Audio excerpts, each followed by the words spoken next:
Welcome back to another episode of Sip2tally's Films presents Draft Prospects.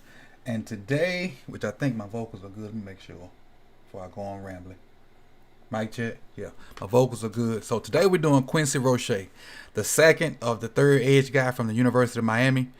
And a little background about Roche: he started his career at Temple in the American Conference for 2017, 18, 19. He played at Temple. 2020, he hit the transfer portal and ended up at University of Miami. Played at number 2, played opposite of Phillips, and got a ton of snaps. I don't know how the snaps would have went had Rousseau decided to play, but it would have been nice to see Rousseau, Phillips, and Roche on the field at the same time. Especially being a Kane fan myself, that would have been nice to see. But stat line for Miami this year, he had 45 total tackles, 14.5 tackles for loss, 4.5 sacks. But at Temple last year, he had 19 tackles for loss and 13 sacks. So a lot of production in 4 years of football for Quincy Roche. He's a 6'3", 245 pounds, playing edge for Miami. And let's get into the tape. He's the second of 3 guys from the University of Miami. Avid, that's G14 classified information. I can't share that with you. That's G14 classified info.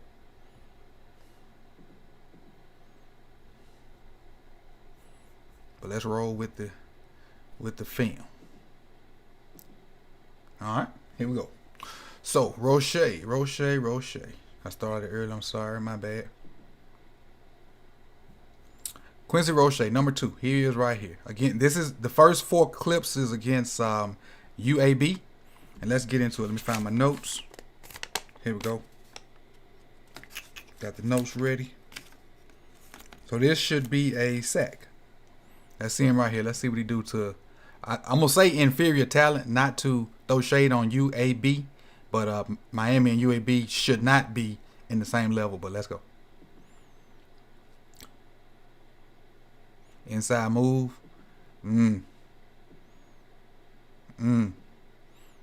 So he gonna end up against the guard.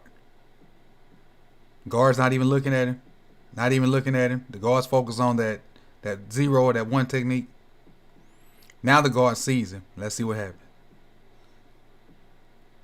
Just armbarred him. Arm over him. Slap that arm down and arm over him. A lot quicker than the guard. Guard didn't see him. Took advantage of it. Go get the quarterback. Took advantage of the call. Didn't do anything real, exceptional. Just took advantage of the call and played quick. Play fast. Which is good. Move on to play 2. Roche is, I'm assuming, here again. What up, Devin? What up, Singh? Roche is here.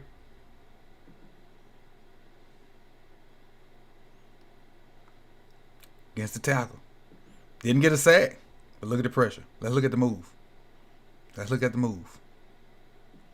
What he got going? Ball get off. Coming off the edge. Got his hips turned already. Swiping at that arm. Misses it. Misses the arm. What up, Mike? Mike dropped the dub in the super chat. Appreciate you for coming through, Mike. Mike been a loyal supporter since I started this journey. I always come through, all the time. I always show support, always show love. Appreciate you, Mike. Let dip and rip. Not even dip and rip, because he missed grabbing it. So Jimmy lets it dip, get my shoulder low, and I rip up. That's a dip and rip, and he beat him. But again, it's not a tackle that you're probably going to see in the NFL. No disrespect to this guy. Great pressure. And then you're supposed to do this to these guys. You're supposed to. It's going to play 3. Hand in the dirt again here. Left side of your screen.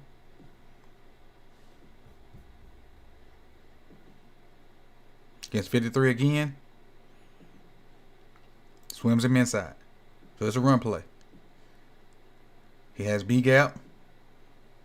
Gets a little grip on him. Gets leverage on him. Just comes down the line flat. Makes the tackle. Good leverage. Good leverage to control this gap. Because he has this gap. The guy you don't see has a C. There's a guy out here.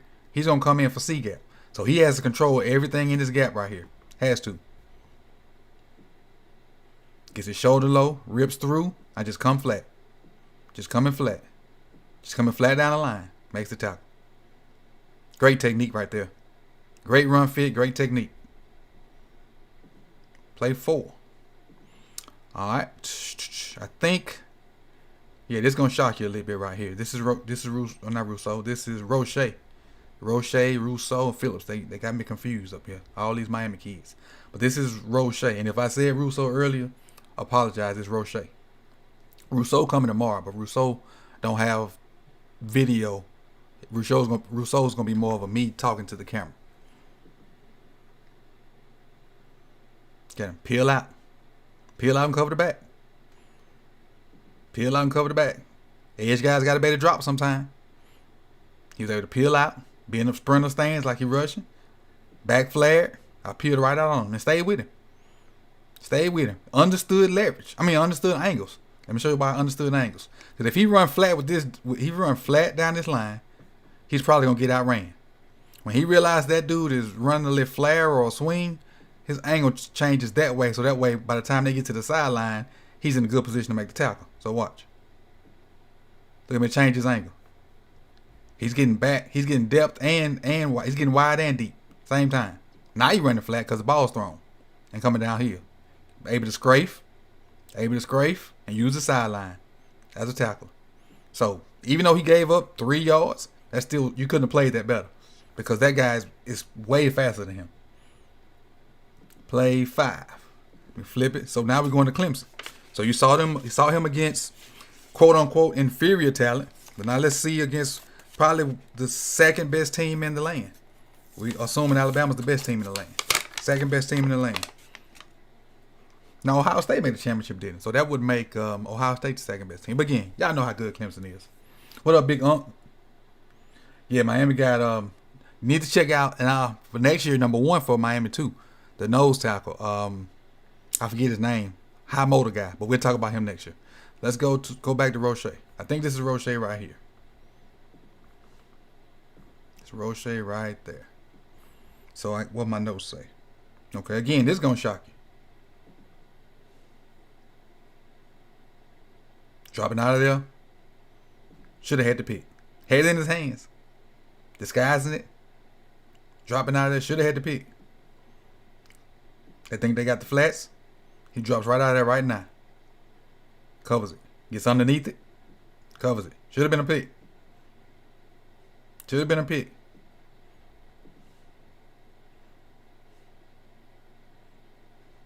I love it. I love to see it. Versatility. Versatility. I love to see it. Let's look at his hips when he dropped. Let's see how good his hips are.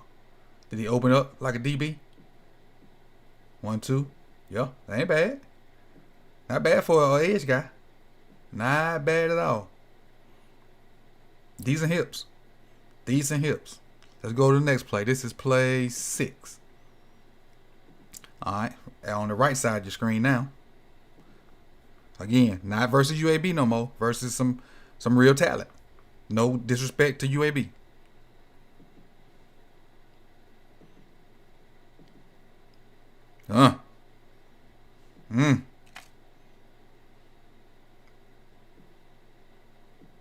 See what we doing? Trying to slap the hand down, then dip on it. Boom. Let me pause it. Look at the hand fighting. All right, now we can look at the hand fighting. All right, trying to do the double arm slap down. So he hits with the left arm. Hits with the left arm, which throws the guy off balance, and then he just takes that left shoulder and gets right up under him. Now he took that left shoulder and got right up under him and ripped right by. Now he just come flat to the QB now. Come flat to the QB and don't miss. Now the only thing lacking on this, I would have loved to see him take that right arm and swipe at that ball. Love to see him take that right arm and swipe at that ball. That's the only thing that I would add to it. I don't see nothing wrong with it, but I just take that right arm and swipe at that ball to try to get a sack fumble. All right, play 7. So we got 2 more plays. This is Roche here. All right, there. So let's see what we got. He's lined up over a tight end. I don't know if the tight end is going to block him or not. They run a stretch to his side. He gets blocked. I said, what I got on my notes on here? Fight harder. Oh, exactly. We want him to fight to get off of this. It's like the guy tries to hook him and he doesn't fight to get over the top. Like, yeah, I probably got B gap. But when I see this ball going this way, I got to fight to get over the top. I got to fight to get over the top. Okay, he see the ball. He see it coming. See it coming. That's his gap now. He don't step down in the gap. So at this point, I got to fight. I got to fight this dude to get outside. Spin off of him. Do something different with my hands or something. Don't just let him block me. I'm just being blocked right now. Fight to get off. Fight to get off. And he only gets off once the tight end lets him go. Fight to get off. Do something violent got to happen right there. Something violent in D-line play, and it's a bunch of different words that I ain't the greatest at, but something violent got to happen to get off of this and try to help out. Got to. Don't just stay there getting blocked, because you're a premier defensive end. If this dude ain't a premier tight end, he shouldn't be blocking you. He should not be blocking you. And let's go on to play 8. I got to play 8. All right, so I'm going to set this up a little bit. So if you watch my Aziz film, you notice how much I talked about him taking on pullers and closing the space where guys can't run, if they run power and things like that. But let's watch Roche take on a puller. And I said something in that Aziz film about some people turn it down. Let's check out Roche and see if he takes it on or if he turns it down. This is Roche right here.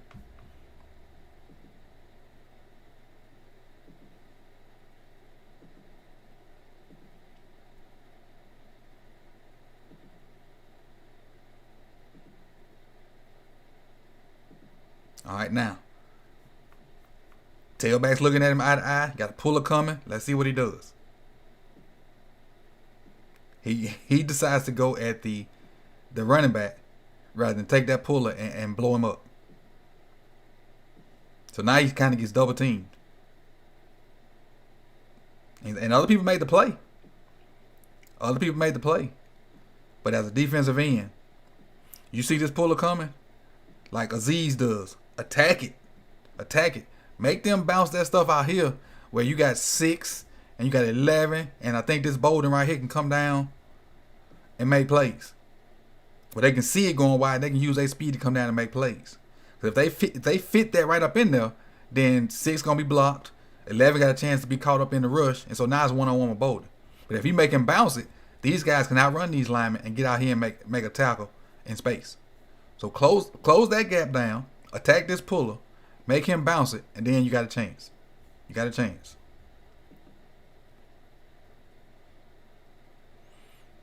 But that's, and I hate to be like this because Miami's my team, but that's the difference between SEC guys and other conference guys. They don't make business decisions. Everything about them is physicality. That's why even though some SEC guys go in the league and be bust, they always play physical. They just may not have the hips or the intangibles to stay in the league, but they gonna be physical because they gotta be physical every day in practice. They gotta be physical every game, with the exception of maybe Vanderbilt. No shade on Vanderbilt. Well, that's shade on Vanderbilt. But again, this is my my synopsis of Rousseau. So let's review a little bit. We've seen Roche. This is my synopsis of Roche. Sorry, we've seen Phillips. We've seen Aziz. We've seen Aziz is Ojulari from Georgia. We've seen Roche here. I've done Rousseau already, and I looked at Asai, or however you say it, from Texas. I wasn't very pleased with what I saw with Asai. So you probably would just get me talking about Asai. You probably won't get a video of Asai. He had a high motor. I just didn't like the roboticness of his movements. It was too robotic for me. But Mike Phillips certified. Phillips is certified dog. Certified dog. Especially the only thing that may hurt him is his past with concussions, and that may hurt him in the draft. But if because he took time off, from that, and hopefully healed from the issues he was having at UCLA. But he got it. He got some good weight on him. He got it. But again, we talking about Roche. This is Coach Evans. This is my synopsis of Roche. Questions, comments, put them down in the comment section. If you want to be with the next episode of Questions with Coach, which will come out once I get some more emails in there, send those to the email at sip2tally@gmail.com. And I appreciate you guys for being here. Again, salute to Mike B for dropping the dub in the super chat. Always showing support. Mike B always showing love, man. I appreciate it. And I'll see you guys tomorrow. Tomorrow I'll do my monologue, so to speak, about Rousseau. And so that's what you'll get tomorrow. And I'm going to try to get you, it's 31 days in March. So I'm going to try to get you at least 20 films in March. I'm going to try. I think this is number 2 for me, or 3. It's 2 or 3. I'm going to try to get you 20 films in March, especially during spring break when I'm at the crib. But again, I'm rambling now. This is Coach Evans, Sip2Tally Films. See y'all tomorrow. I'm out.